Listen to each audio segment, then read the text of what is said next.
देशात सध्या वफ आणि वफची जमीन यावरून राजकीय वातावरण चांगलंच तापले।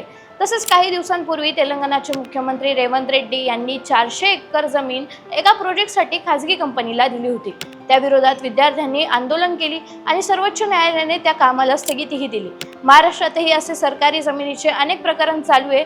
एवढं सगळं होत असताना आंध्र प्रदेशच्या मुख्यमंत्री चंद्रबाबू नायडू यांनी टाटा कन्सल्टन्सी सर्व्हिसेसला 21 एकर जमीन फक्त 99 पैशाच्या सिंबॉलिक दरात दिली आहे। विशाखापट्टणम येथे आयटी क्षेत्र उभारण्यासाठी ही जमीन दिली जात असून यातून 10,000 नवीन रोजगारांच्या संधी उपलब्ध करून देण्याचं सरकारचं धोरण असल्याचं मुख्यमंत्री नायडूंनी सांगितलंय।